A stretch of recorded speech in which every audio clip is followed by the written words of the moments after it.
Age of Overlord just got released, and inside it come the new Sinful Spoils and Diabellstar cards, creating one of the best engines in the history of Yu-Gi-Oh! What's potion? You got Matt here, and welcome back to another competitive Yu-Gi-Oh! Video.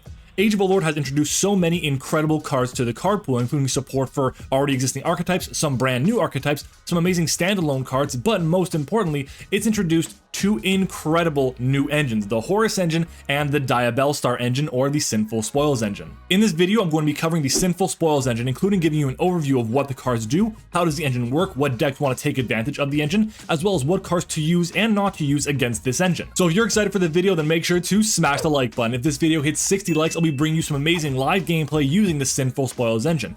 Also, if you enjoy deck profiles, combos, meta discussions, and competitive Yu-Gi-Oh! Videos just like this one, you're gonna love this channel, so make sure to subscribe and help us reach our end of year goal of 2,000 subscribers. That being said, here's the ultimate guide to the Sinful Spoils Engine in competitive Yu-Gi-Oh! Let's jump into it. The first thing we have to talk about is what do the cards in the Sinful Spoils Engine actually do? Well, Age of Overlord released a bunch of new cards, including two quick play spell cards, a normal spell, and a normal trap. It also released Diabellstar the Black Witch, which may not be a Sinful Spoils card, but it is critical to the success of the engine, so we do include it here. The engine revolves around these three cards: Wanted, Seeker of Sinful Spoils, the quick play spell, Diabellstar the Black Witch, the monster, and the original Sinful Spoils, Snake Eye, a normal spell card. Wanted is a quick play spell that allows you to add a Diabellstar monster from deck to hand. Since it's a quick play, you can use it during your draw phase to play around Droll and Lockbird. It also allows you to banish itself and target a different Sinful Spoil spell or trap in your graveyard and place it on the bottom of the deck and draw a card. Diabellstar the Black Witch has a few effects, but the important ones for this engine are that 1, you can special summon it from your hand by sending another card from your hand or field to the graveyard. And second, if it's normal or special summoned, you can set any Sinful Spoil spell or trap directly from your deck. Since you're setting it directly from the deck, you're actually playing around Ash Blossom, which is really important. And finally, the original Sinful Spoils Snake Eye has 2 effects, but you can only use one of them per turn. The most important effect is that you can send one other face-up card you control to the graveyard as cost. You can then special summon any level 1 fire monster from your hand or deck. Its other effect is that you can banish this card from your graveyard and target one Snake Eye or Diabellstar monster in your graveyard as cost, and then add one level 1 fire monster from your deck to your hand, and then place the targeted monster on the bottom of the deck.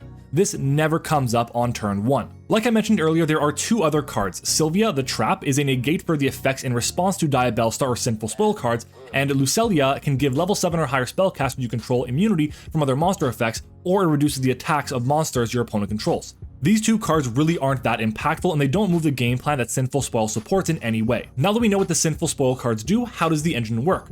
Well, to make use of the engine, you need to have 1.5 cards, Wanted, Seeker of Sinful Spoils, and any discard to use. The engine starts with Wanted, and for that reason, it works best if you play 3 copies. So you're going to start off by activating Wanted and searching for Diabellstar. You're then going to use Diabellstar to send any card from your hand to the graveyard to summon itself. Diabellstar's effect to set a Sinful Spoil spell or trap from your deck will activate, and you'll set the original Sinful Spoils, Snake Eye. You're then going to activate Snake Eye by sending Diabellstar to special summon any level 1 fire from your deck. Then, you'll activate Wanted in graveyard, targeting the Snake Eye to bottom deck it and draw a card. And just like that, with Wanted and a discard, you can basically end on any level 1 fire of your choosing, which most of the time is going to be a playmaker for the deck of choice, and you'll still retain a card in your hand because of the draw. Now, even if the level 1 fire monster does nothing for you or it was negated, you still have the same amount of card advantage, you have a body on the field, and you've retained your normal summon, all with just a 5 card engine. That is incredibly powerful. As of recording, there are 43 level 1 fire attribute effect monsters, and some of them are pretty good. Now you might be asking, what are the best cards to summon off of the Sinful Spoils engine? And to answer that, we have to go over what decks actually want to use this engine and what decks actually use it the best. For the time being, Rescue Ace is going to be the best deck to be able to take advantage of the Sinful Spoils engine. On summon, it allows you to search for any Rescue Ace monster you want, including the main boss monster of the archetype in Rescue Ace Turbulence. Hydrant is also very important because while it's on the field, it turns on the bonus effects of the Rescue Ace spells and traps. Consistency is the biggest issue for Rescue Ace, so having another way to access Hydrant is great. And if you open up with a copy of Emergency, you can have easy access to both Hydrant and Turbulence, which can then let you focus the rest of your engine into getting access to Abyss Dweller on the field, which makes a tough matchup like Unchained a lot easier. Synchro decks love the Sinful Spoils engine because Jet Synchron, one of the best Synchron monsters, is a level 1 fire. Jet Synchron is an insanely powerful card and a great playstarter and extender for any Synchro deck. It allows you to climb into insanely powerful synchros, all while filling your graveyard with potentially even more extenders. Infernoids are a fan favorite archetype, and Sinful Spoils fit really well into the deck because of Infernoid Decatron. We're getting new support for Infernoids in the coming months, but honestly, without Infernoid Decatron, the deck can't really pop off, because on summon, it sends any Infernoid to the graveyard and copies its effects. While it may not be a top tier deck, Infernoid is still a fan favorite archetype that will definitely see play and really want to use the Sinful Spoils engine. The Snake Eye archetype was also released in Age of Overlord, and it's primarily made up of level 1 fire attribute starters. The Snake Eye lore and the Sinful Spoils lore are also combined, so it's natural that they pair well together, but for the time being, Snake Eyes really aren't that impressive in the meta. TG also got new support in the form of Rocket Salamander, which is a level 1 fire monster, and it's a starter for the deck, allowing you to tribute itself or any TG monster to summon any other TG from your deck. A TG deck and a 5-card Sinful Spoils engine can put up some really impressive endboards, so I wouldn't be surprised to see it top an event every once in a while. The last deck that I'm going to talk about to abuse the Sinful Spoils engine is going to be Fire King. There's a brand new Fire King structure deck that comes out in December in the TCG, and without this engine, it makes it much more difficult to play. The engine allows you to search for the soon-to-be-released legendary Fire King Ponix, a level 1 fire monster that on summon searches for any Fire King spell or trap. Fire Kings are a really solid combo/control deck in the OCG right now, and I think they'll still be really good in the TCG too. Next, we need to know how do we counter the Sinful Spoils engine when it's used against us. Now, there's going to be 3 different categories here: cards that we use on our turn 0, cards that we use when we're going first, and cards that we can use going second. The good news is on turn 0, there are many ways to interrupt this engine. You can use Impermanence or Effect Veiler, which can be both very good to stop the Diabellstar from setting the Sinful Spoils Snake Eye directly from the deck.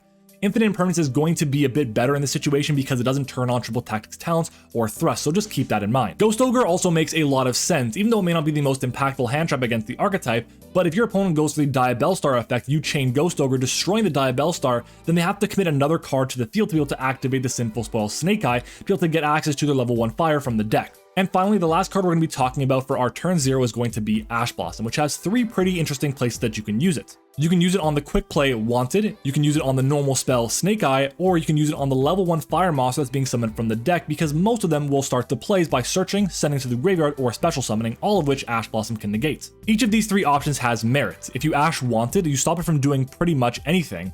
But even more importantly, because Wanted is almost always going to be activated in the standby phase, you stop talents from being online.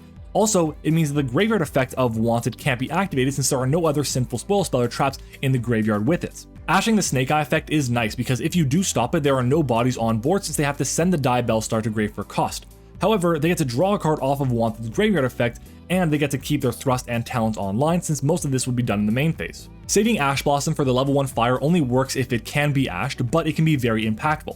For example, if you absolutely cannot let your opponent get to Turbulence, then saving it for the Hydrant makes a lot of sense. If you ash the other options, your opponent can always just normal summon Hydrant or use Emergency to summon it directly from the deck. As of right now, there is no clear consensus on which of these 3 options you should be ashing. It really comes down to what the matchup is going to be and what your hand looks like. For now, I'll just recommend ashing the Wanted if you don't know what your opponent is playing, since it can just stop the engine in its tracks. If you know your opponent is playing something like Rescue Ace and you don't have access to Imperm or Veiler to deal with the Turbulence, then I would recommend ashing the Hydrant instead. Now let's talk about what cards we want to use going first. Honestly, any of the cards that you would use on turn 0 also work well going first. Cards like Imperm and Veiler, Ghost Ogre, and Ash Blossom are all fantastic. Cards like Cosmic Cyclone or other quick play back row hate is really nice to snipe the set Snake Eye after Diabellstar sets it so the engine can't continue. Spell Negation is also really nice. I'm going to specifically highlight Hope Harbinger though, since you can also attach the spell it's negating to it as material, shutting down the graveyard effects.